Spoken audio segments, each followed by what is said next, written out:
Fala galera, seja bem-vindo a mais um podcast aqui da Controle Cast. Vocês já conhecem, mas eu vou me apresentar novamente.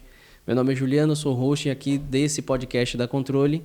E aqui ao meu lado, o cara que movimenta o PIB de Vitória, Éricles. Nosso convidado, né? Não, aqui é Éricles. E aí, Ju? Sempre a mesma piadinha, ele não muda, não. Eu sou muito autêntico. Eu vou trazer o nosso Nayá pra ele, umas perguntas, piada nova. Então, tá pra começar assim, vocês viram como ele tá elegante? Meu Desculpa Deus aí, tá? do céu, hein? É porque você sabe, né? Eu sou o cara do comercial, eu vou no cliente e o cara... É, ontem- eu aprendi que tá aqui na frente. Ontem Se você ele daqui foi na num frente, né? cliente e a gente saiu pra ir num cliente, mas ele não tava tão elegante assim. Ele tava... Parecia que ele brigou com a esposa. Não... né? Porque veja só, depende do perfil do cliente. Tem cliente, se você for assim, o cara fica todo... Então você tá falando que o cliente da gente era mulambento? Não, eu tô falando que o cliente da gente ia se sentir coagido ali, ao final, vou mais tranquilo, que ele é mais tranquilo também, vai ser... Entendeu? Tem perfil e perfil, tem que estudar o perfil. O cara que é comercial, pega aí, o cara tem que estudar o perfil do cliente. Não é todo mundo padrão, não. Ah, é? Desculpa aí. É por isso que ontem você foi de Chevette? Calma aí, pô. Era o Uber, pô, não é minha, não. Bom, galera, então você já conhece aí o nosso podcast. Se você ainda não se inscreveu, se inscreve aí nesse canal do YouTube, se você está assistindo pelo YouTube. Se você não deu nenhum like, já dá esse like, porque esse podcast de hoje tá top. De um convidado que também está numa estica, numa beca, que tá igual o Erickson. Acho que eles compraram junto aí esses blazers deles Tá aí. na promoção. E esse camarada vai falar muito hoje sobre marketing com a gente aqui. Tem uma empresa que está estruturada e crescendo bastante aqui na região. Então, Lucas, representando os meninos da Valore, seja bem-vindo. Seja bem-vindo. Obrigadão, pessoal, pelo convite. Tá certo? E sim, na verdade, eu só vim arrumado aqui porque eu sabia que o Éricles ia estar na beca também. Eu disse, não, tem que fazer jus, né? Então, podcast ilustre também, tá um nível. Então, obrigadão pelo convite. Espero fazer jus a esse momento com vocês. Obrigado Hoje por ter vai me ser chamado show. de mal arrumado. Né?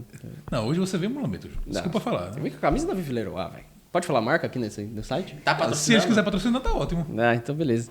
E aqui do lado, né, gente? Vocês não estão vendo, não, mas aqui atrás tá os outros sócios aqui, o William, o Anderson, Os meninos da Valore. os meninos da Valore, tudo dando esse apoio aí. O outro é menino mesmo, 22 anos, fiquei sabendo agora. Tô impactado. 22 anos. Achava velho. que ele tinha quanto? Pelo menos 27. Olha aí, William, já pode botar assim. Potencial 27 anos. Bota na bio.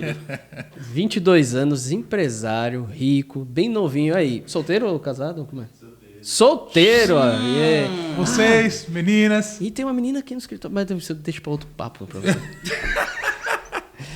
Bom, meu amigo, queria saber de você aí, porque recentemente eu fiquei sabendo que você, na verdade, a sua formação é de psicologia. E aí eu queria saber como é que foi tudo isso aí de psicologia, como foi que você migrou pro marketing, você já começou com o marketing. Conta um pouco aí dessa história pra gente aí. Não, tranquilo. Na verdade, a graduação em si de psicologia demorou. Né? Eu devo muito isso à minha atual esposa, Brenda, que me insistiu ferozmente durante muito tempo para que eu concluísse. Faltava um estágio, faltava alguns relatórios, e aí insistiu durante 2 anos. Mas eu já trabalhava com marketing antes de ir para psicologia. Quando eu terminei o ensino médio, eu fui procurar uma graduação que eu pudesse, na verdade, pensar na graduação que eu fosse fazer, porque eu não tinha certeza que eu ia querer. E aí eu fui para engenharia civil. Eu primeiro fui para federal, só que isso foi no meio do 3º ano do ensino médio, então eu não consegui ficar, porque eu não tinha ficha 19. Aí acabei saindo, aí eu passei engenharia civil pela UPE, fiquei lá até o 7º período. Foi quando eu saí e fui fazer psicologia. Só que nesse meio tempo eu já tinha começado a trabalhar com marketing. Então já tinha começado a fazer site, a fazer aplicativo, a namorar um pouquinho ali com o tráfego pago. E aí eu disse, cara, eu quero isso para mim. Então, qual vai ser a faculdade que, se eu fizer, não vai me atrapalhar a trabalhar com isso? E, ao mesmo tempo, se possível, ajudar um pouco. Aí eu vi que quando eu pegava um livro de marketing e publicidade, sempre os melhores livros tinham psicólogos como autores. Ou pessoas que tinham um pezinho ali, e até mesmo uma perna inteira dentro da psicologia. Eu falei, olha, se eu quero trabalhar com marketing, então eu vou fazer uma faculdade que, no mínimo, me apresente talvez a fonte disso tudo. Aí foi quando eu decidi fazer psicologia. Então, a psicologia veio como um complemento, meio que para ter alguma validação formal da área que eu estava atuando, mas ela veio depois, realmente. Ou seja, você saiu do ensino médio, entrou em engenharia, passou 7 períodos, ou seja, 3 anos e meio. 3 anos e meio. Exatamente. Aí largou, já presta a se formar. Exatamente. E foi pra psicologia. O lance de ter passado 7 períodos é porque todo mundo falava assim, não, todo mundo que vai para engenharia, pelo menos na época eu falava, todo mundo que vai para engenharia desiste fácil por causa do período básico, do ciclo básico, que é muito matemática, muito física. Aí eu me senti desafiado, né? Eu disse, cara, se eu sair no ciclo básico... Vai falar assim, mais um na estatística, né? Exato, só saiu porque é difícil. Não, vou ficar até o final. Aí quando passou o ciclo básico e entrou no ciclo profissional, eu disse, que legal, vou sair. Já consegui. já consegui aqui tudo que eu queria validar, entendeu?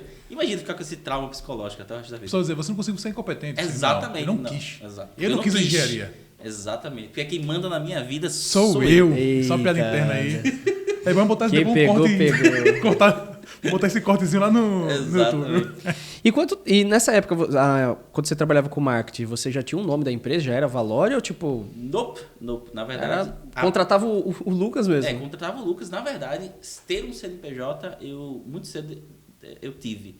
E aí era chamado de EDC Consultoria Digital. Lucas Costa, ou seja, muito original, né? Mas aí... em algum momento eu comecei a trabalhar com outras pessoas e eu queria que o nome não fosse necessariamente atrelado a mim, e aí eu procurei um nome. E aí foi uma fase assim, de hiperfoco minha, que eu fiquei durante meses procurando esse nome. Isso foi em 2021. E eu lembro que eu passei assim, sem brincadeira, porque estava listado em planilhas e não tinha GPT, né? Então eu passei por 2.000 nomes diferentes para chegar no valor. Caramba. E a psicologia ajudou a achar esse nome? A psicologia? Cara, não. A Valori, na verdade, veio da minha falta de paciência comigo mesmo, procurando o nome. Porque eu estava procurando o nome e eu estava atribuindo muito significado ao nome. Eu estava dizendo assim, não, esse nome tem que ser sensacional, porque o nome vai fazer com que a empresa cresça e tudo mais. Só que aí eu percebi que eu estava indo contra meus próprios princípios. Que era o seguinte...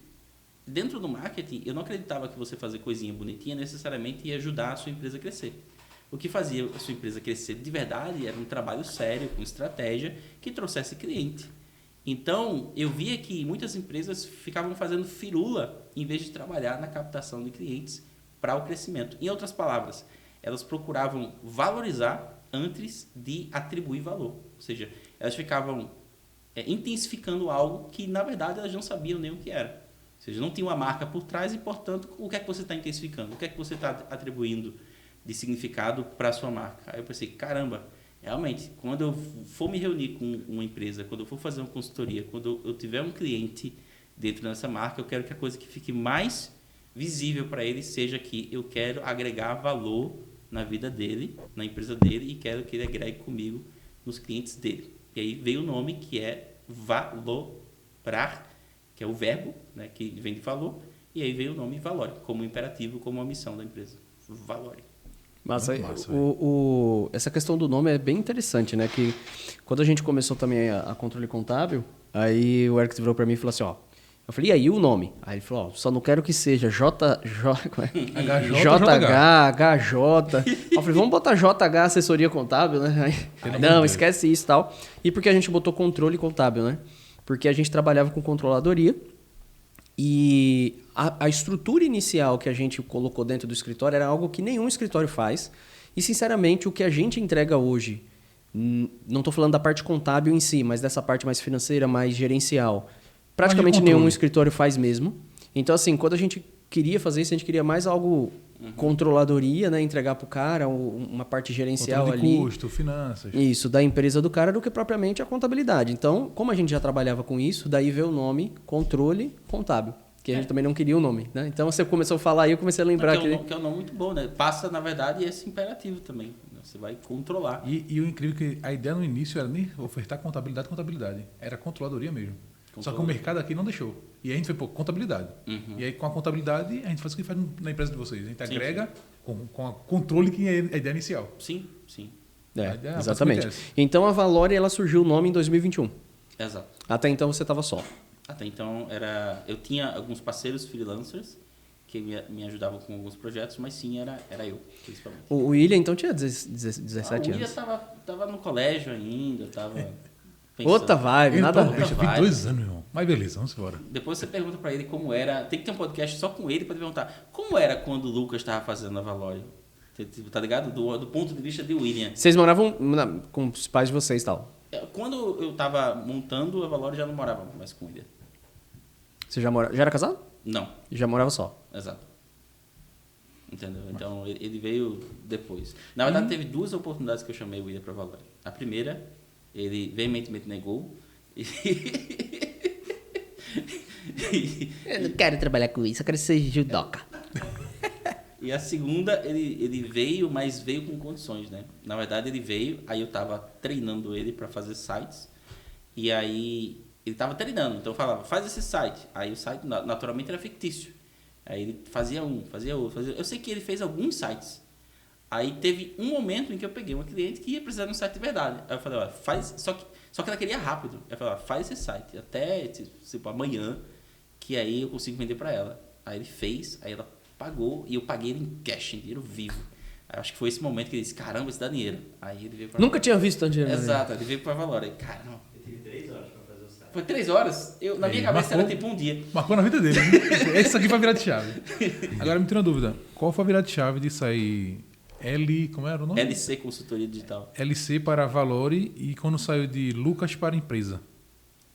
Acho que a ideia é o seguinte, eu sempre tive, desde o momento em que eu estava montando a empresa, eu queria que fosse uma empresa não necessariamente dependente de mim.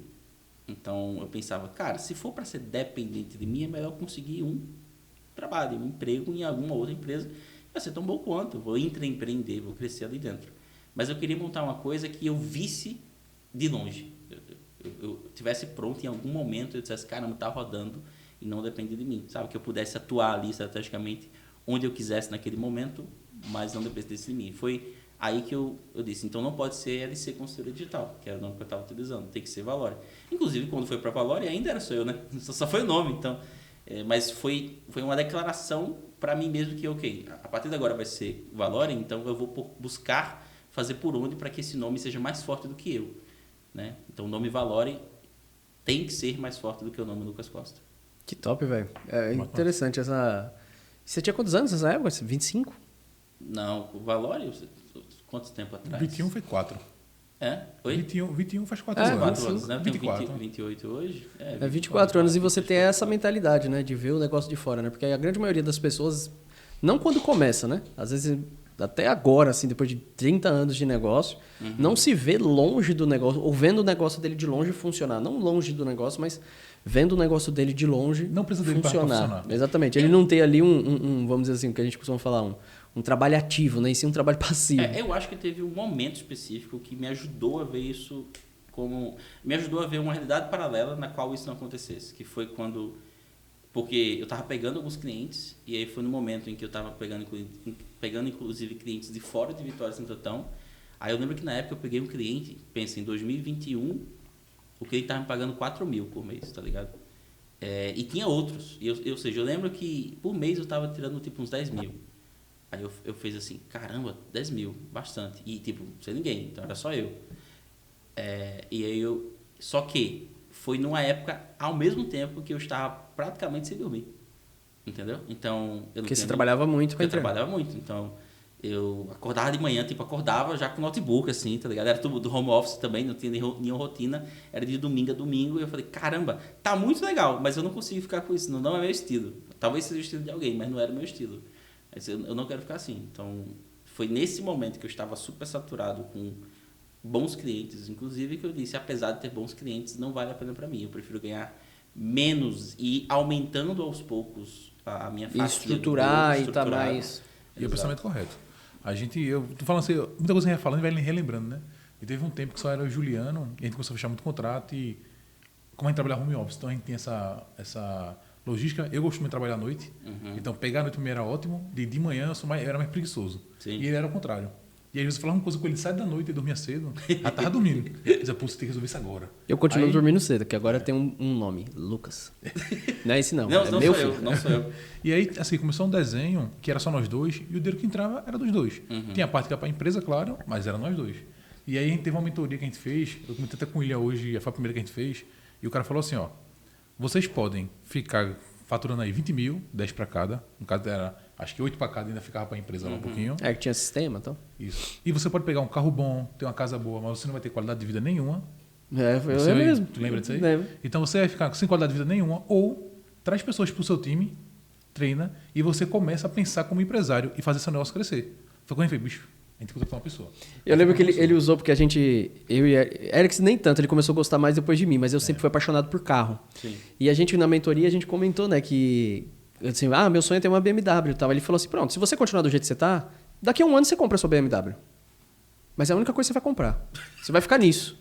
Vai comprar sua BMW, vai viver sua vidinha ali em cima desse valor. E ele é a Porque mesma não vai ter coisa. tempo pra nada. Ou você pode andar de Onix hoje e daqui a 3, 4, 5 anos você ter a BMW, só que com muito mais liberdade. Então, quando a gente começou a empresa, a gente já não começou com esse pensamento de a gente vai ver de fora. A gente era via de dentro, muito de dentro. É. E não pensava nisso. Depois dessa mentoria a gente começou, bicho, a gente realmente tem que montar um time que seja bom para que a gente fique um pouco fora. E aí foi nessa mentoria que abriu as para mim, não sei se para você também, mas que abriu os olhos de a gente tem que ver de fora. Agora eu digo que para mim, no meu caso, teve ainda uma outra barreira, que foi enxergar o que eu estava fazendo como uma profissão, acredita? Porque vocês, que aquele que não... vocês Contabilidade é uma profissão antiga, né? Contabilidade, né? É uma profissão antiga, muita gente ama, muita gente odeia. A maioria odeia, infelizmente. Matemática é contabilidade. No meu caso, pensa que eu comecei a fazer isso na faculdade, era um bico, né? Então foi difícil eu mudar a mentalidade para dizer assim, cara, o que eu estou fazendo aqui é uma profissão. Porque o que, por exemplo, hoje muita gente vai ver como gestor de tráfego do Pedro Sobral, os cursos, tudo mais, você vai na internet, tem gente dizendo o tempo todo para você, isso é uma profissão, isso dá dinheiro, e você... Quando eu comecei, não tinha. Pelo menos eu não tive acesso. Tanto é que o meu curso de tráfego pago foi um curso de tráfego pago para empresários. Eu fiz uma de uma pessoa chamada Camila Porto, na época, que ela fez um pequeno curso que era para empresários fazerem para eles mesmos. Então, não estava me ensinando a profissão. Então, levou um tempo até eu entender assim, cara, o que eu estou fazendo é uma profissão, e não um bico, tá ligado? Ainda tem essa ainda, Tá né? Complicado. O mercado dele é diferente. Exato. Acho que é por isso que a Valore tem tantos elementos hoje que são mais simbólicos de agregação de, vamos dizer assim, de solidez do processo, do negócio, do que outra coisa. Porque, por exemplo, a gente tem uma sede. A gente poderia, tudo que a gente faz na Valore hoje, a gente poderia fazer home office, sem problema. Tem empresas que se estruturam sem home office. Mas eu disse, cara, eu quero ficar pau a pau, frente a frente com um empresário tradicional. Eu quero que ele, quando me veja, ele não veja um cara fazendo um bico ou que está fazendo tipo uma coisa que pode ser golpe. Eu quero que ele veja que, cara, eu estou pagando imposto que nem ele, eu estou com uma equipe que nem ele, tem trabalhadores com carteira assinada que nem ele e que eu quero ajudar ele a crescer de verdade. Não vai ser um bico para ele, tá ligado? Então, acho que isso mudou, essa minha busca de fazer com que o que eu fazia fosse algo de fato sério, algo tipo profissional, fez com que a Valore tivesse muitas coisas hoje que ajudassem nessa percepção, sabe? E essa percepção é interessante porque a gente vê com contabilidade, tem gente que está na área e que não tem nem o CNPJ.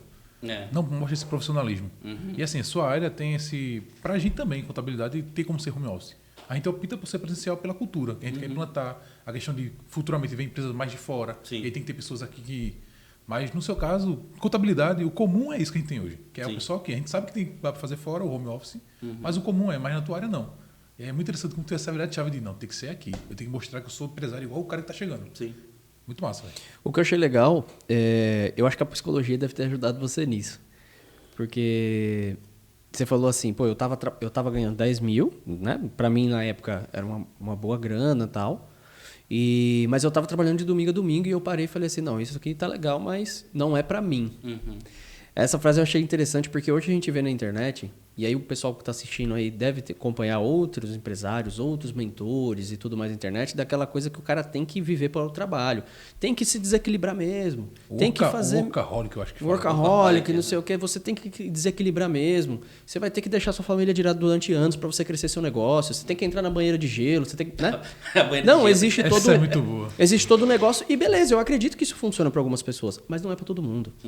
Então, a gente ter isso claro, de tipo, ó, não, isso aí funciona, beleza, mas eu posso fazer o meu negócio crescer, de repente ele não vai decolar igual o teu, talvez, mas eu vou fazer isso, isso e isso. Sim. Eu vou tentar o equilíbrio, eu sei que é difícil, Sim. mas eu eu acho vou que equilíbrio tentar... não existe. Para mim, equilíbrio não existe. Existe como você tentar, em vez de ser 90% um e 10% outro, 70-30. É porque ficou uma coisa na minha cabeça desde uma aula que eu tive com o professor Edivaldo, vai que ele está assistindo, no colégio. Edivaldo Lucas venceu na vida. Exato. No terceiro ano do ensino médio, que ele estava falando sobre soluções em equilíbrio. Você mistura coisas. Infelizmente, eu não lembro todos os detalhes da aula de química, Mas ele falou que existia um equilíbrio, mas existia um equilíbrio dinâmico, que era quando uma coisa estava sempre competindo com a outra, mas eles estavam em equilíbrio. Então, eu acho que o que eu busco hoje é esse equilíbrio dinâmico. Eu entendi o que você falou, e quando você está falando assim, não, eu acho que existe 70-30, eu acredito nisso, e existe. Você nunca vai ter... você tem 10 coisas, 10, 10, 10, 10, 10. Isso eu não acredito. Mas quando eu falo equilíbrio é o seguinte, bom, se você for botar a nossa carga horária de trabalho versus o que a gente está com a nossa família, é 70-30. Isso. Mas ele está equilibrado. Porque precisa ser assim. É o equilíbrio que ele falou agora. É o equilíbrio que ele falou agora, entendeu? Agora, assim, o problema é você estar 100% no trabalho e 0 para tua família. Esse equilíbrio, Juliano, eu não quero. Ou você dizendo assim, quando eu alcançar X... Aí eu vou ter tempo para fazer aí isso. Aí é complicado, porque você nunca vai alcançar. Então assim, aí... Mas é interessante essa visão, assim. E só pra gente finalizar esse tópico, que eu fiquei com a dúvida. Você é formado em psicologia. Sou formado. Você faz terapia? Agora, no momento, não, mas eu fiz já bastante. Fez por muito tempo. Mesmo já estando formado em psicologia. Sim. Uma coisa tem nada a ver com a outra. Não tem nada a ver, mas assim... Não é que nem a gente que faz a própria contabilidade. Mas é estimulado que estudantes de psicologia façam terapia. Assim, todo mundo deve fazer terapia, mas principalmente se você quer ser psicólogo. Eu não queria ser psicólogo clínico, eu nunca quis. Eu entrei na faculdade com a intenção de fazer... De achar o que tu queria. Marketing, exatamente. Ter a graduação apenas como um background ali. Mas eu sempre fiz terapia. Na verdade, para ser um pouquinho mais preciso, eu fiz um ano de terapia, mas fiz 2 anos de análise.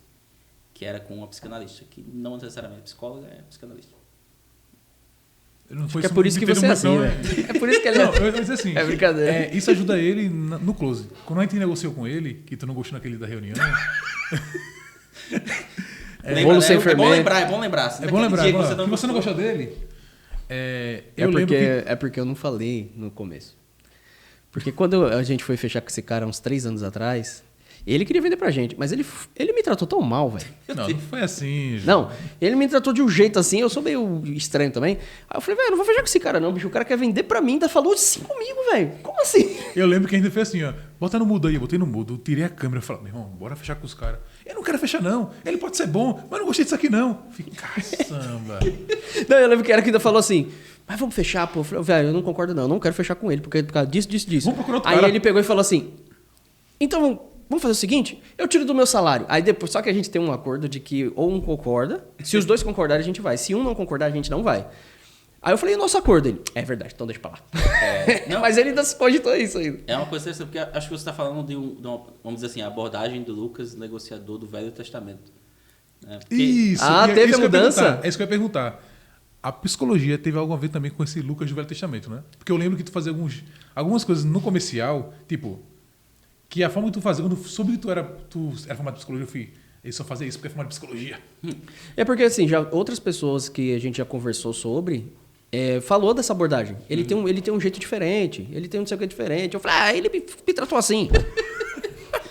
Porque acho que uma pegada é o seguinte, eu sempre entro numa reunião de vendas com a intenção de dizer, eu coloco prioritário, eu vou falar o que eu penso a respeito do processo, porque eu quero que as expectativas fiquem extremamente claras para que a pessoa não me contrate com necessariamente uma ilusão que ela criou de mim.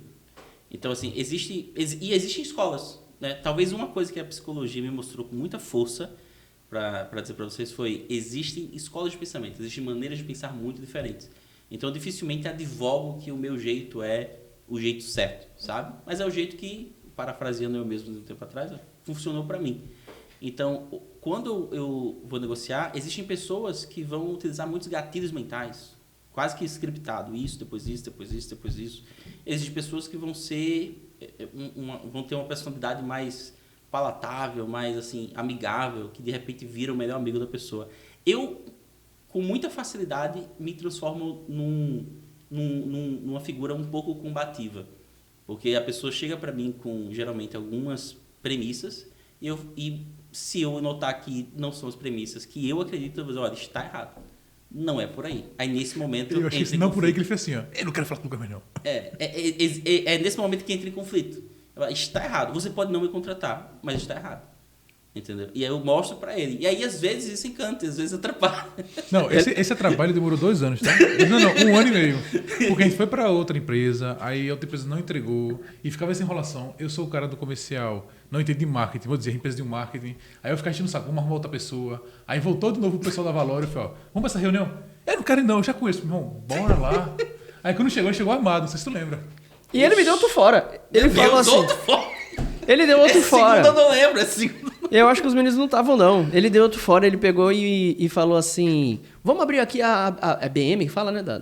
O diário de bordo, acho que. Ou era o gerenciador, não. O gerenciador. Vamos abrir aqui seu gerenciador. Aí ele falou, por que vocês fizeram tal coisa? Aí eu comecei a falar. Aí ele falou, pronto. Tá errado. Você conhece a história do bolo sem fermento? Aí, o bolo sem fermento?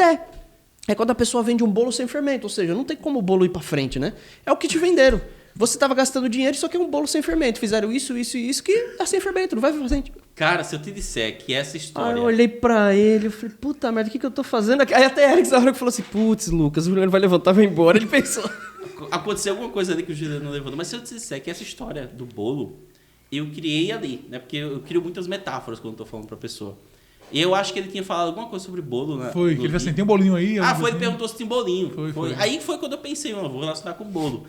Mas tu acredita que hoje virou parte de um script meu? É sério, não, o pessoal veio falando que o pessoal... Ontem eu estava falando com o Gabi, que está lá na parte de gestão de tráfego, eu falei, olha, tem uma coisa que eu uso, estava ensinando alguma coisa para ela. Eu faço a historinha do bolo. E aí é muito comum, porque a pessoa fala assim, eu experimentei, eu contratei outra empresa de tráfego pago, ou outra empresa de marketing, e não deu certo. Portanto, eu estou desconfiado com você, Lucas. Aí o que eu faço? Inclusive, ficou bem melhor a história do bolso. Você quer escutar? Vamos lá. Conta aí, vai. Eu falo, cara, eu entendo que você contratou outra empresa, mas é como se fosse uma loja de bolo. Imagina o seguinte, aí algumas vezes eu falo que é fictício, outras vezes eu falo que é um amigo meu. Funciona da mesma forma. Eu falo, cara, um amigo meu, por exemplo, um cliente antigo meu, ele foi comprar bolo numa loja de bolo e o bolo, cara, veio estragado. E quando veio estragado, ele disse, caramba, não presta comprar bolo nessas lojas por aí, porque existe um risco muito grande de vir estragar. E aí, eu hoje tenho a minha loja de bolo. E é claro que eu não consigo dar um bolo para você levar para casa, comer e, se gostar, de pagar. Eu tenho um serviço que vai ser contratado. Mas o que é que eu posso fazer para que você acredite que o meu bolo possivelmente vai estar gostoso? Eu consigo, por exemplo, mostrar o chão da minha loja de bolos. Olha como está limpinho. Eu consigo mostrar a mesa. Olha como foi bem polida. Eu consigo mostrar a cozinha. Tá vendo o cheiro da cozinha? Tá cheirosa. Você olha, tá tudo bem limpo, não tá empoeirado. Eu mostro o fardamento. Tá todo mundo bem fardado, a educação das pessoas. Então, quando você vê uma loja de bolo, que todos esses fatores convergem para que você ache que o bolo vai ser gostoso, a possibilidade maior é que o bolo venha bom ou ruim. Bom, então, talvez... No caso das outras pessoas, elas não tenham te mostrado o chão limpinho, a mesa bem polida, a cozinha cheirosa. Eu estou te mostrando isso. Como forma de mostrar para você que muito possivelmente o meu bolo é diferente dos outros. Pô, velho. Deu fome agora, mas que beleza. Na moral, minha barriga chega roncou, tá vendo? E pior que essas metáforas... Quer ser meu close, irmão? Você quer ser o meu? Vamos trocar? Eu não sei se é você que ensina isso, porque teve uma reunião que a gente estava lá fazendo a parte de tráfego e o William falou assim, a mesma coisa do bolo de cenoura fofinho. Aí lá vem ele falar de bolo de novo, bolo de cenoura fofinho. Ele inventou alguma coisa de bolo de cenoura fofinho também. Isso aí ele pegou do Pedro Sobral, que em alguma aula, alguma live, não foi? Bom, me tira uma dúvida, agora vamos voltar para Valorem. Existe cliente que você já pegou, digo nichos, né? Que hoje você não pega nem a pau? Cara, de um nicho não, mas de um tipo sim. A gente não tá pegando... Isso é uma frase, eu vou falar uma frase que alguns já falaram, inclusive um que a gente pegou e não pega mais. Que é quando o cliente chega pra gente e fala, Lucas, estou apostando todas as minhas fichas em vocês. Entendeu? Quando o cara fala isso, estou apostando tudo em vocês, a gente evita. Geralmente eu evito, o meu evitar não é falar, então eu não vou fechar com você. Porque, porra, eu já sou combativo, né? Imagina eu falar, então você não vou fechar com você, não. Né? Inclusive, teve um caso que eu comecei a frase e o cara não me deixou terminar e achou que eu estava falando isso. Mas, enfim, quando o cara fala para mim, Lucas, eu estou apostando todas as minhas fichas em vocês, implicitamente ele está falando o seguinte, Lucas, eu não sei o que fazer, estou apostando minhas fichas em vocês. É meu último recurso. É meu último recurso, tá ligado? E possivelmente, se vocês não fizerem um milagre, a minha empresa vai quebrar. Então, geralmente ele abstrai muito da responsabilidade dele mesmo no processo. E uma das coisas que mais foi assim difícil para mim durante o crescimento da Valore foi me enxergar como apenas um pequeno pedaço de uma engrenagem maior. Porque quando eu era um gestor de tráfego sozinho, né, que pegava o cliente, eu tinha uma tendência a dizer assim, cara, eu vou resolver isso aí. Tá ligado? E eu buscava, inclusive, fazer mais coisas do que me era atribuído. Eu ia fazer tráfego, mas eu fazia também o criativo, eu ia gravar, eu ensinava a pessoa a falar, entendeu? O cara tava chorando, eu usava a graduação de psicologia para dar atenção a ele, senta aqui, entendeu?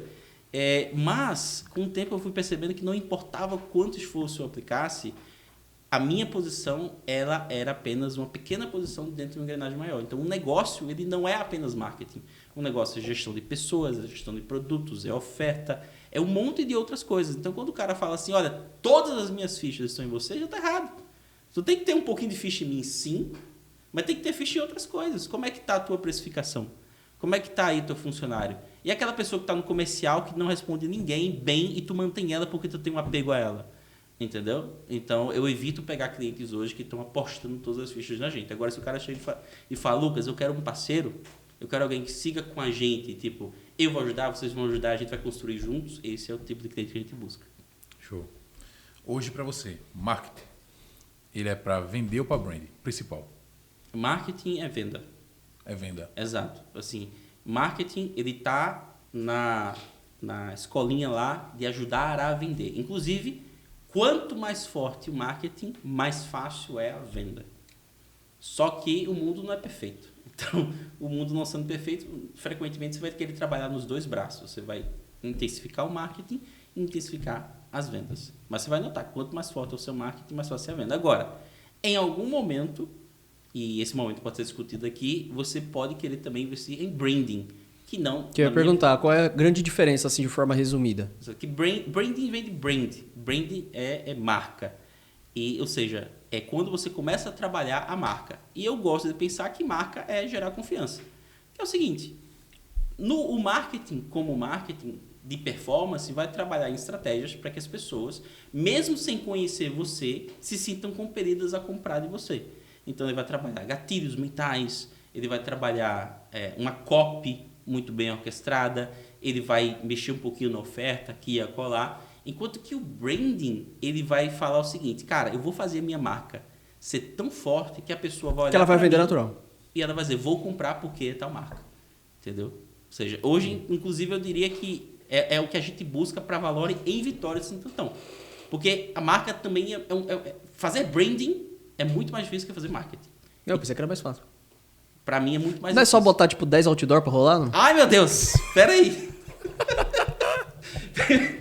Ai, pegou de surpresa aqui, chega a sentir uma palpitação aqui. Não. Ó, branding é o seguinte, você vai investir em branding quando você estiver gerando caixa e lucro com o seu marketing. Você não vai para branding antes disso, a não ser, e aí eu pulo do gato, que você tenha muito dinheiro sobrando. 99% dos meus clientes não tem muito dinheiro sobrando. Tem gente que tem muito dinheiro, mas sobrando não. Entendeu? Então, o lance se você está investindo em marketing, você tem que saber, isso é o que eu procuro, pelo menos, instruir meus clientes, quanto está voltando a cada real investido.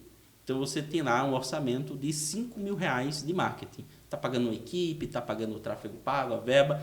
Quanto está voltando desses R$5.000? Ah, Lucas, meu negócio é difícil de traquear. Arrume um jeito de traquear da melhor forma possível, mas você tem que saber quanto está voltando. O que acontece frequentemente, pessoal, é até uma brincadeira que eu faço com alguns clientes. Às vezes o cliente chega para mim e me pergunta, Lucas, qual garantia você me dá, né, que eu vou vender? Então, começa que ele está me dando a responsabilidade da venda dele. O marketing não é venda, o marketing é para ajudar as vendas. Mas, tudo bem. Aí ele pergunta isso. Aí eu já peguei cliente que estava investindo em 3, 4 outdoor. Aí eu perguntei, você fez essa mesma pergunta para o cara que vendeu outdoor? Entendeu?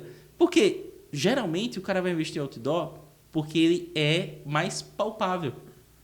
Ele é mais tangível. Ele vê que está lá.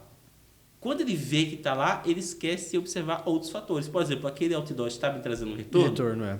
Se ele não está trazendo retorno, por que tu está pagando 1.000, 2.000, 3.000, às vezes R$10.000 em outdoor naquela cidade ou naquelas cidades? Se você está fazendo isso, Se você está, por exemplo, investindo R$3.000 em outdoor na tua cidade, mas não investe R$500 em tráfego, você está fazendo errado. Porque primeiro tu investe em performance, primeiro tu faz, cara, eu vou investir em tráfego, que vai me trazer de forma metrificada leads e potenciais clientes, e quando eu alcançar um nível em que eu estou saturando meu investimento em tráfego, eu começo a investir em elementos que vão complementar a presença da minha marca naquela cidade. Em números, vamos supor, eu tenho Vitória Santo Antão, eu começo lá investindo R$1.000 em tráfego, 2.000, 3.000, pronto, estou investindo 5.000, e eu percebo que quando eu invisto 8.000, não necessariamente aumenta. Eu estou traqueando, estou investindo 5.000, tem um retorno. Invisto 8.000, não necessariamente aumenta. Ou seja, volta para 5.000 e pega essa diferença, os 3.000 e começa a investir em branding. Coloca teu vídeo no cinema, coloca em plaquinhas por aí, coloca no outdoor, aí sim eu defendo. Agora, investir em branding sem ter uma performance, não dá. Que é o famoso caso do cliente que vai chegar e dizer, Lucas, estou no vermelho. Aí eu pergunto, você está investindo em tráfego? Não, mas eu tenho 3 outdoor. Não dá. Então me tira uma dúvida. O cliente que ele já vende, ele já tem uma marca, de repente, consolidada em alguma região. Você acha que também entra nessa métrica de primeiro ir para o marketing e depois para o brand? Ou você acha que ele pode, sei lá, 50%, 50%? Tipo, o brand da pessoa é muito forte. Ele já tem uma marca forte, já é uma pessoa conhecida, já é uma marca conhecida, empresa conhecida. Vamos pensar o seguinte, eu entraria no mesmo raciocínio. Se ele tem uma marca forte e ele não está investindo em tráfego pago, então ele deveria estar investindo em tráfego pago.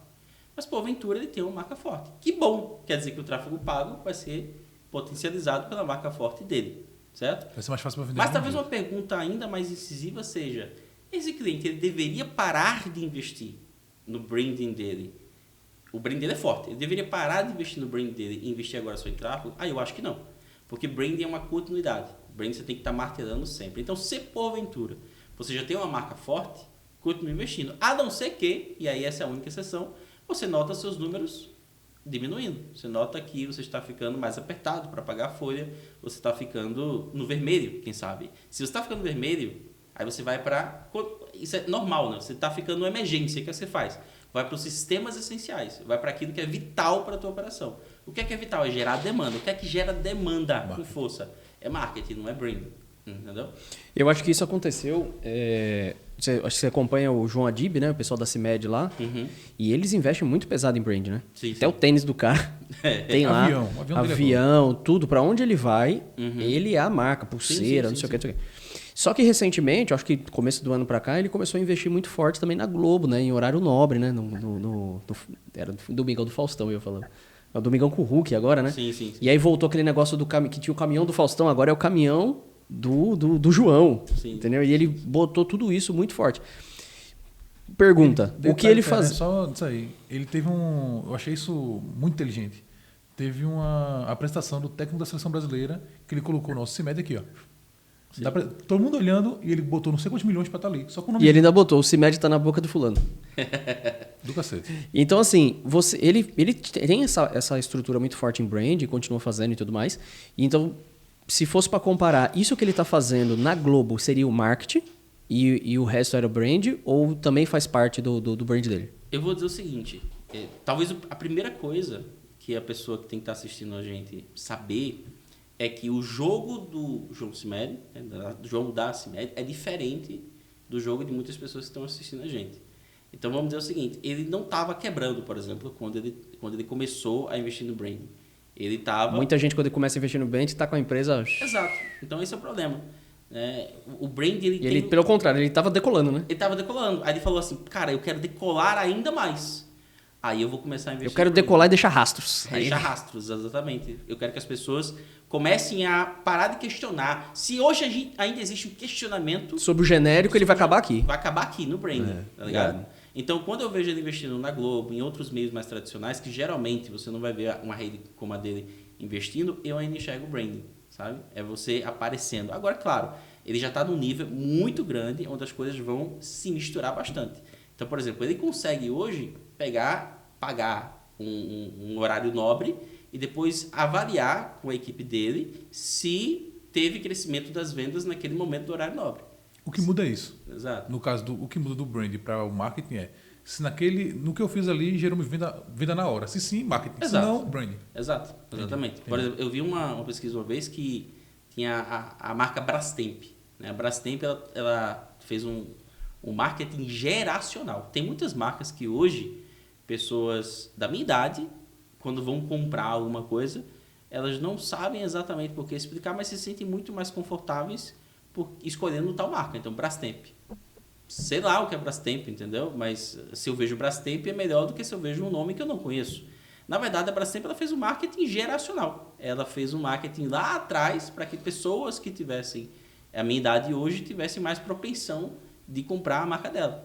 Então, isso foi branding, na verdade. Eu usei o termo marketing, mas o marketing geracional que ela fez foi muito mais focado em branding do que em marketing. Porque, cara, que empresa vai conseguir fazer uma campanha e gastar milhões e dizer, não, o retorno vai vir depois de 10 anos?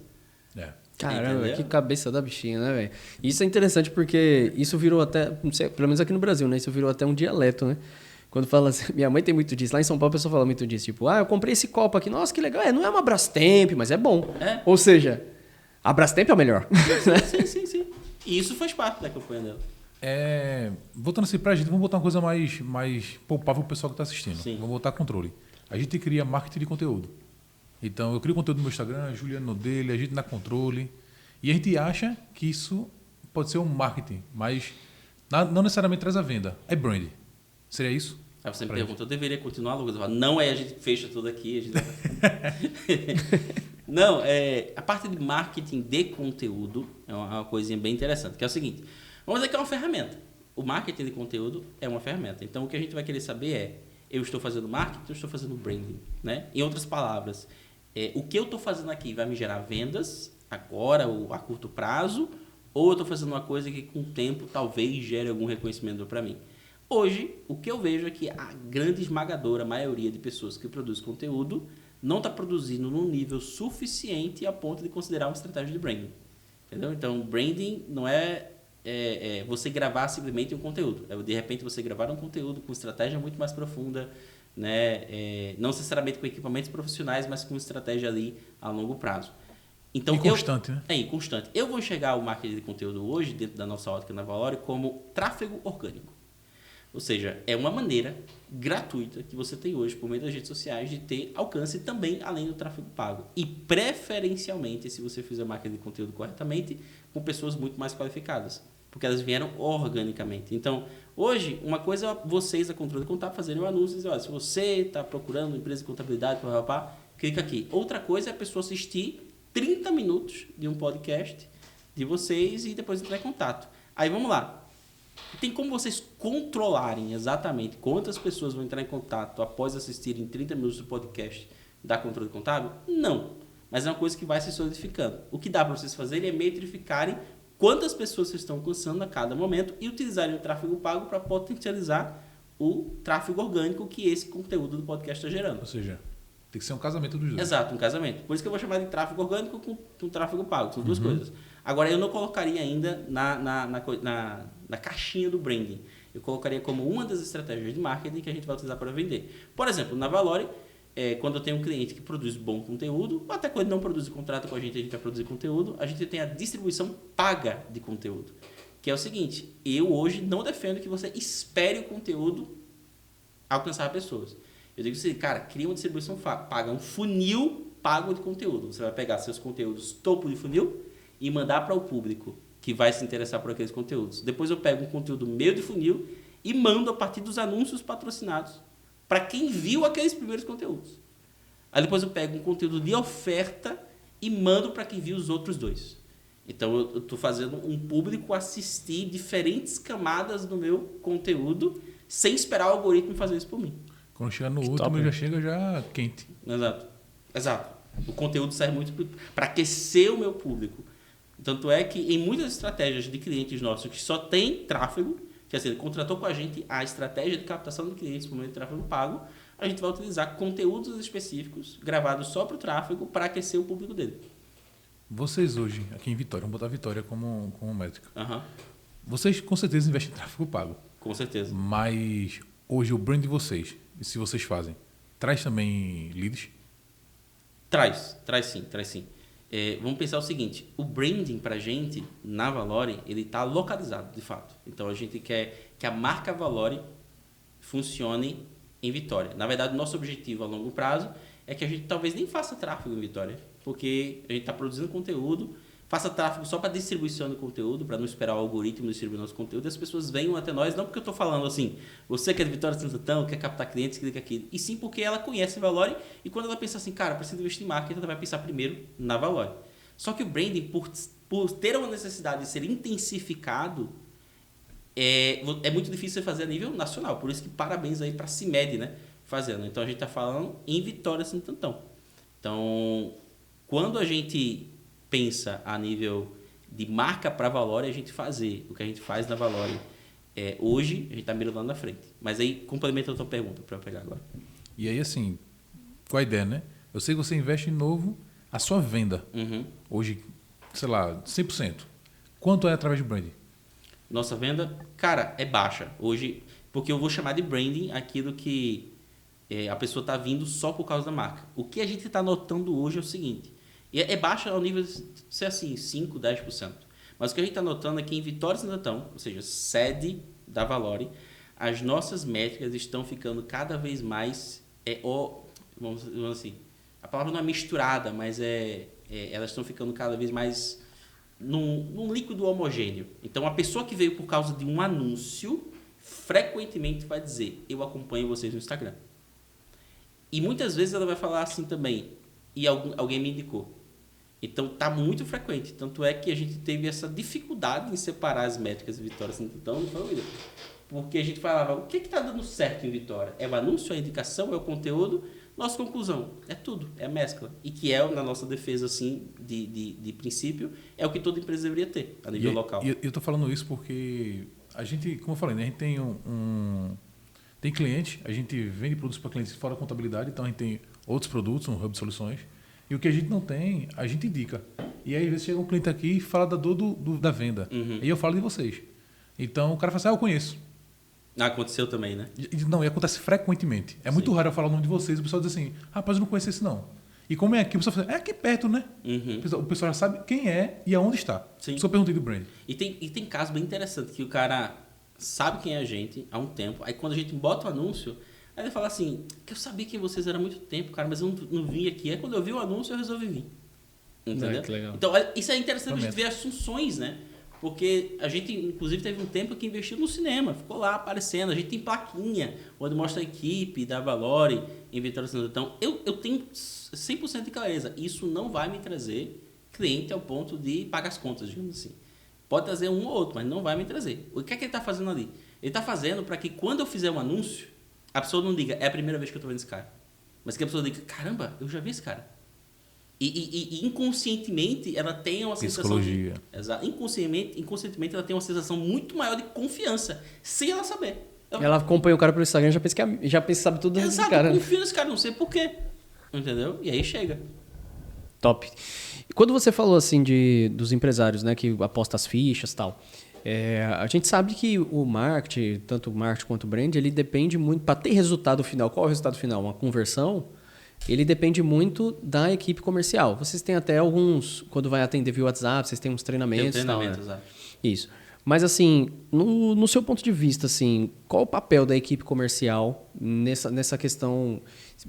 Para mim, formalizar melhor a pergunta. Você acha que uma equipe comercial ele é diferente no fechamento do contrato, vindo o lead de outras formas do que de um tráfego pago, por exemplo?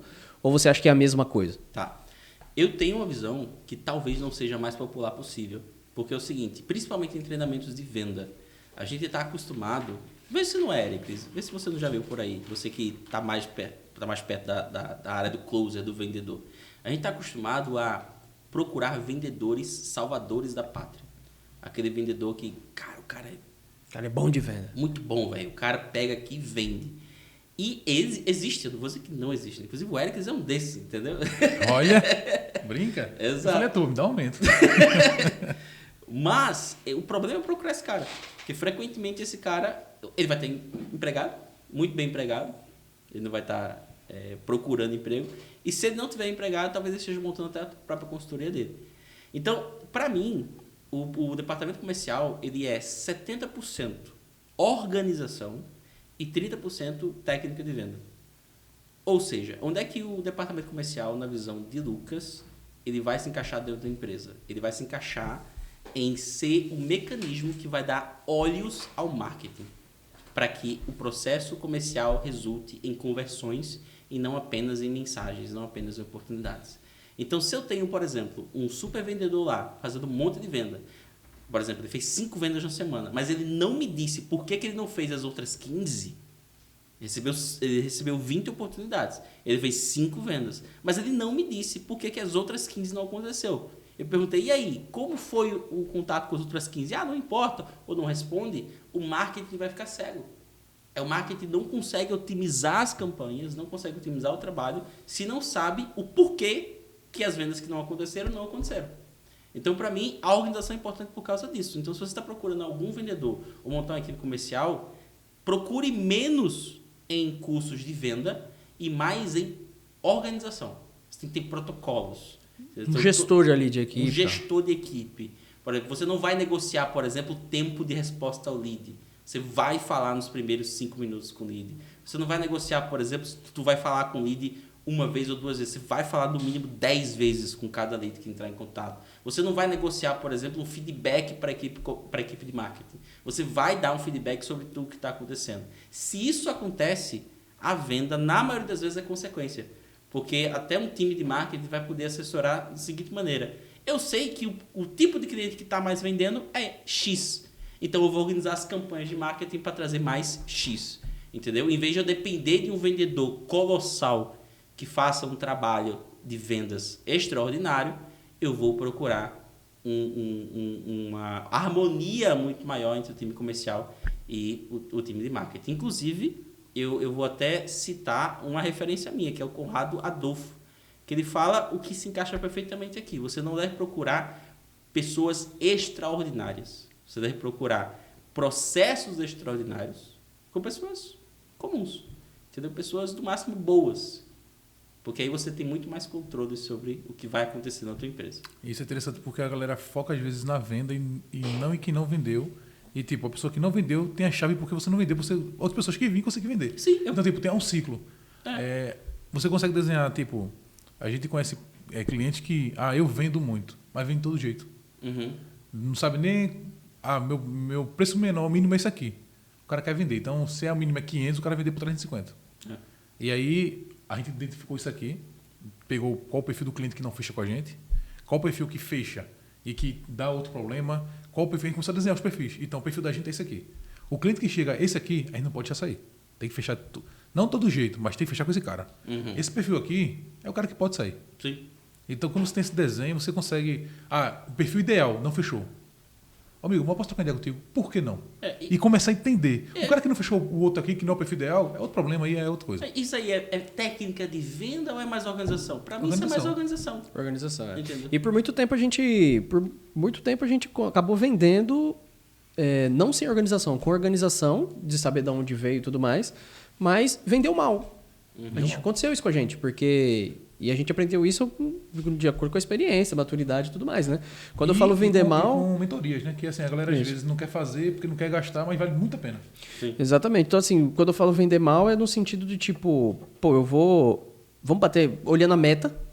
Vamos bater a meta. Então, vou dar um desconto para esse camarada para ele fechar comigo. Ou seja, o cara tá vindo por preço. Mas geralmente é o cara mais atrapalhado, mais desorganizado, que gera mais demanda. Que com o passar dos meses, 2, 3 meses que você começa a olhar pro cara, o cara fala, velho... Às vezes o cara é inadimplente. Você fala, velho, não valeu a pena. Ou seja, eu bati a meta daquele mês, beleza. Mas eu bati a meta com esse cliente, pô. Sim. Então, assim, não é o meu perfil. Então, hoje, não é que a gente vai rejeitar cliente, né? Mas também acontece também. Mas, assim, não é o cara que eu vou atrás. Sim, eu entendo. Você simplesmente vai criar um pouquinho mais de barreiras para aquele cliente, ou pelo menos tirar menos barreiras. Entendeu? Então, se você ia dar um desconto... Você já não dá. Se você ia apresentar uma estrutura só para ele, vocês não faz isso, é perigoso. A gente sente isso também. Às vezes você... O guia da gente hoje está sendo... A gente até pode facilitar, mas que seja uma facilitação o mais padrão possível. Então, se eu vou facilitar para um, eu vou facilitar para todos e tal, para ver quais vão se encaixar no nosso sistema, sabe? Uhum.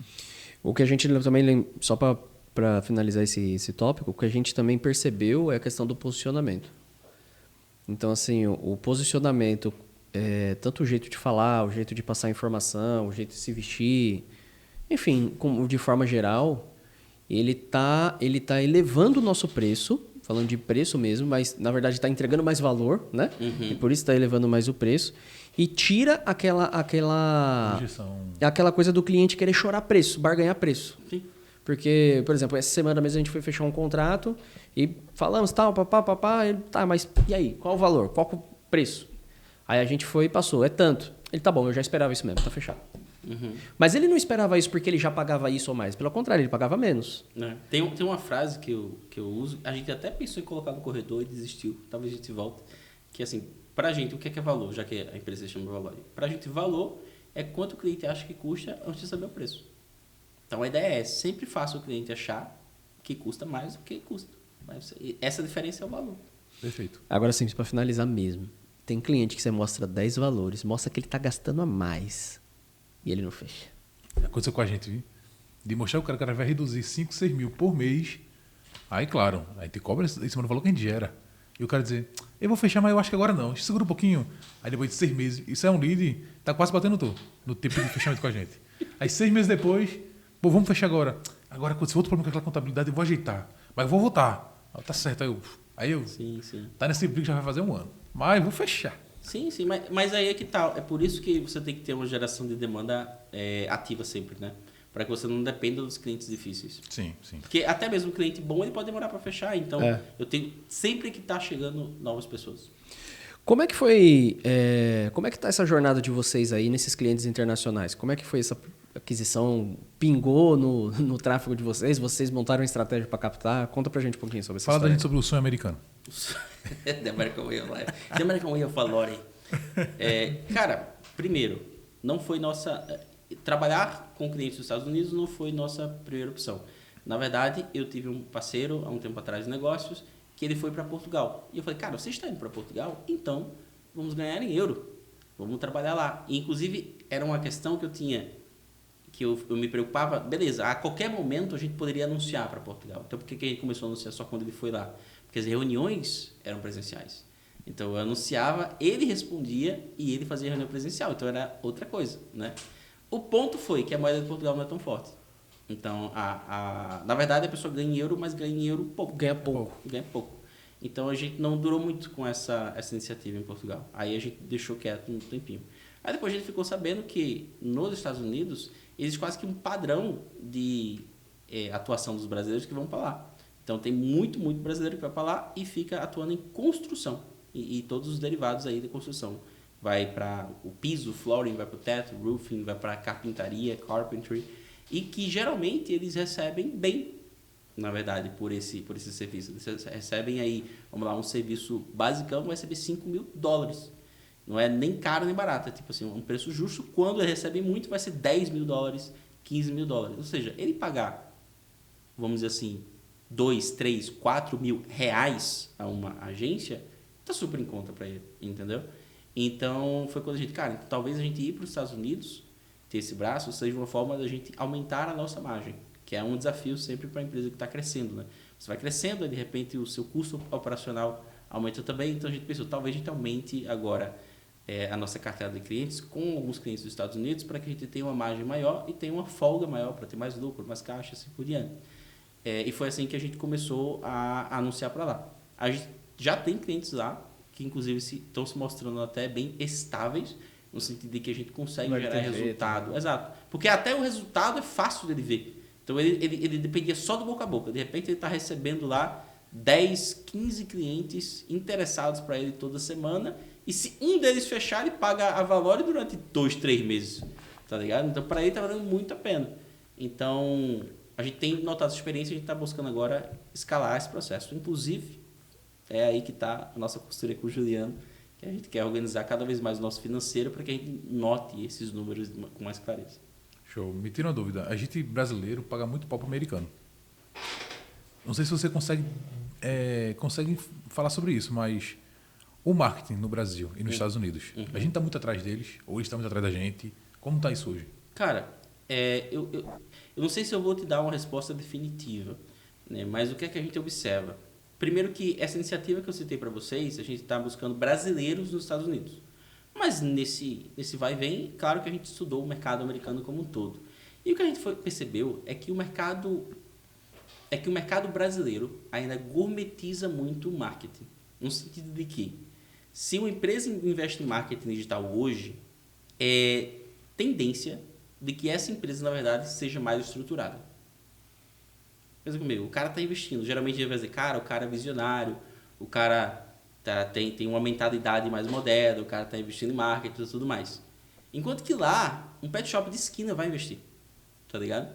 Então, quando a gente foi ver, por exemplo, sites desenvolvidos, os sites brasileiros são muito mais bonitos, via de regra, do que os sites feitos, em sua maioria, para clientes nativos dos Estados Unidos, americanos. Mas por quê? Porque a galera lá, em sua maioria, vai investir. E quando for investir, nem sempre vai ter um profissional que vai fazer uma coisa muito bonita, vai fazer uma coisa assim, funcional. Então, o que eu sinto é isso. Enquanto que no Brasil, muitas vezes a gente ainda tem que convencer, olha, você sabia que você investir em marketing digital pode ajudar a sua empresa a crescer? Lá nos Estados Unidos, geralmente vai ser o discurso de, olha, eu vou te mostrar por que eu sou melhor do que o outro, mas que tem que investir, tu já sabe. Entendeu? Mas assim, então você acredita que assim, mesmo quem investe em marketing aqui no Brasil, a gente precisa ter muito mais esforço do que o americano? Do que quem está lá nos Estados Unidos? Para ter resultado? Não. Aí minha opinião vai divergir, porque se lá a maioria está investindo, a concorrência é maior. Então, aqui no Brasil, quem investe se destaca muito facilmente. Porque a outra parte não investe, exato, né? Frequentemente. Mas assim, se for alguma coisa relacionada mais cara de Brasil, uma coisa mais bonita, investindo lá, se destaca. Ou não. O americano não vai olhar para a boniteza, ele vai olhar o produto que ele quer comprar e pronto. Pronto. Aí vão ter escolas diferentes. De pensamento. Então, o meu pensamento é que se destaca. Entendeu? Ou seja, se você vai para lá e de repente você tem uma coisa mais bem desenvolvida, né? Mais bonita, bem organizada, no funil, você vai se destacar. Porém, há quem diga que o americano ele vai ver isso e vai achar que é golpe, porque está muito bem organizado. Entendeu? Então, acho que o meio termo aí é fazer uma coisa... O americano geralmente é desconfiado, né? Exato. Ele vai ver aqui... Principalmente brasileiro. Se tiver um negócio muito organizado, muito bonito, mas é golpe. Se tiver uma coisa meio jogada, além de peixe feio e tudo mais, isso é real, é de verdade. Entendeu? Então, meio termo, assim, meio termo para trabalhar. Entendi. E assim, muda muito a questão da comunicação? Falando para tráfego, ou vocês estão fazendo tipo só Google lá? Para tráfego para quem? Para Instagram. Mas assim, fazendo tráfego para o nosso cliente brasileiro nos Estados Unidos? Fazendo tráfego para os clientes brasileiros nos Estados Unidos e fazendo tráfego para o cliente brasileiro que está aqui no Brasil. Muda. A comunicação muda bastante? Muda, porque assim, quando a gente vai pegar brasileiros nos Estados Unidos, a gente vai frequentemente pegar clientes nativos, né? Então, ele é brasileiro, né? Mas o cliente dele é americano. Muitas vezes é americano. Enquanto que aqui a gente vai pegar os brasileiros. Então, a comunicação que a gente vai ter lá vai ser uma comunicação mais direta. Sempre tem muito disso, mais direta. Por exemplo, sabe o marketing de conteúdo que a gente fala muito no Brasil? Lá é bem menos. É bem menos para as empresas, porque elas estão muito mais nessa pegada de, quero funcionar, o que é que funciona? Vou pegar, às vezes, uma landing page, um site, vou colocar para anunciar e é isso, vou receber lead. Entendeu? E para o brasileiro que está lá é mais ainda, porque o brasileiro ele quase vai me xingar se eu começar a falar muito. As minhas reuniões, para você ter uma ideia, são totalmente diferentes no Brasil e nos Estados Unidos. Porque no Brasil eu vou mostrar muita coisa da estrutura, vou falar de conteúdo, às vezes eu vou falar da marca do cara. E lá, se eu falar disso, o cara vai dizer que eu estou enrolando, entendeu? Eu já tenho que pular logo para o pato. Você vai investir tanto, vai voltar tanto e tudo mais. Tem uma reunião de 20 minutos. Sim. Eu percebi isso lá. Eu percebi isso lá que em duas coisas que você falou. Percebi as duas coisas, exatamente o que você falou. Primeiro, essa questão do marketing de conteúdo, por exemplo, Instagram, que a gente faz aqui. Muitas e muitas pessoas, perdão a palavra, caga para isso lá. Sim. E o segundo, dessa coisa acelerada. Porque o americano lá, o brasileiro principalmente que está lá, ele está acostumado a trabalhar 15 horas por dia. Sim. Ou seja, ele não vai parar uma hora, velho, para ver sua agência aqui em Vitória de Santo Antão, não. Exato. Ele quer saber, meu irmão, o que você vai me entregar, quanto é, quando a gente começa. Exatamente. Porque eles param para almoçar lá 20 minutos. Sim, muitas reuniões que eu tive foi o cara na van. Tipo, o cara tá na van do trabalho e tá comigo. Dirigindo e indo para já outro trabalho. Ele bota lá no volante, tá ligado? Fica às vezes eu caio, mas... Muito, muito bom, velho. Muito bom, é diferente. E o que você vê assim de tendência para essa parte de marketing? Você acha que o mercado está cada vez se consolidando mais? Você acha que o mercado está sendo um pouco deixado de lado? O que você vê assim para agora até final de 2025 e meados Tá. de 2026, o que vocês enxergam assim? Não, assim, de cara, inteligência artificial. É por isso que a gente está correndo. Então, inteligência artificial, ela vai ter uma coisa diferente de outras tecnologias que a gente viu, porque a aceleração dela é muito, muito maior. Então, é uma questão, assim, de tempo muito curto para que empresas pequenas, pequenininhas, até agora, comecem com inteligência artificial. Não é que ele vai crescer, se estruturar e depois ele vai contratar alguma coisa. Não, ele vai iniciar contratando. E quando eu estou falando de inteligência artificial, eu não estou falando do GPT. Sendo que o GPT já é uma baita de uma ferramenta. Eu estou falando que vai ter empresa pequena que vai ter um sistema de agendamento com inteligência artificial. Que vai falar com a pessoa e já vai fazer o agendamento. Ou empresa que vai... Uma empresa um pouquinho maiorzinha que vai contratar uma atendente, vai ligar, tá ligado? Porque o que acontece? Enquanto a gente fala... O mercado das startups mundiais e tudo mais está fazendo uso das inteligências artificiais para atender as empresas, principalmente maiores. Mas como a aceleração é muito rápida, então essas tecnologias que hoje são muito caras vão ficar cada vez mais baratas a curto prazo, ou as pessoas vão utilizar pequenas frações do poder computacional e aí qualquer empresa vai poder pagar por um pouquinho, entendeu? Então aquilo que a gente acha que é ficção científica, que é, de repente, eu ligar para uma empresa e um atendente falar comigo sem dizer Tec 1, Tec 2, Tec 3, vai ser um atendente do outro lado falando. Agora, a diferença vai ser, algumas vão ser mais humanizadas, outras menos humanizadas. Mais robotizadas. Algumas, né? Exato, vai ter o padrão de qualidade vai mudar, entendeu? Mas vai ser uma coisa que todo mundo vai ter. Então, essa é a principal tendência. E a segunda tendência é, se todo mundo vai ter, então vai existir vamos assim, uma disrupção em preços. Então, a galera vai começar a questionar o quanto vale algumas coisas. Então, por exemplo, se antes eu para fazer um site, precisava contratar um web designer, e esse web designer cobrar para mim algum preço, se hoje eu consigo clicar no botão e a inteligência artificial faz para mim, quanto é que vale? Porque, assim, de modo geral, o empresário, eu vejo isso, ele ainda não vai ser o cara que vai clicar no botão. Mas ele vai saber que é só clicar no botão. Que é mais simples. Exato, ele vai saber. Então, ele vai contratar alguém. Então, se alguém cobrar 5 mil, ele vai dizer, cara, mas fulano está cobrando 200. Entendeu? Para fazer isso. Então, vai ter, e eu não consigo prever isso, né? Vai ter futurólogos que vão prever bem mais que eu. Pelo que você está falando aí, então é como se fosse na época teve a Revolução Industrial, agora é a Revolução Artificial. Com certeza, com certeza. A gente está vivendo uma revolução da inteligência artificial no sentido mais inerente da palavra, porque é uma coisa que vai crescer a um nível tão rápido, está crescendo a um nível tão rápido, que algumas coisas que são mais fáceis de prever, isso não é. Por exemplo, se a gente tiver essa conversa aqui, quanto tempo, a pergunta, né, se a gente tiver essa conversa, quanto tempo vai levar para que a gente tenha androides andando na rua? Isso é uma coisa que fica... A gente não tem uma estimativa. Porque se a gente for partir do nosso pensamento linear, a gente vai botar talvez isso daqui a 50 anos, daqui a 100 anos. Vai chutar, né? Vai chutar. Mas se a gente for partir do crescimento exponencial da inteligência artificial, o próximo grande salto é colocar a inteligência artificial na robótica. E aí é capaz de, daqui a 2 anos, eu venho aqui na controle contábil e vocês têm um Android, pô, para me receber. Entendeu? E isso é uma coisa que a galera não tá, assim, E quando você pegando vai ainda, pro lado da China, Japão, né, já tem isso na rua, né? Já tem isso na rua. Então, qual é o efeito de ter androides andando, tá ligado? Como é que isso afeta o mercado?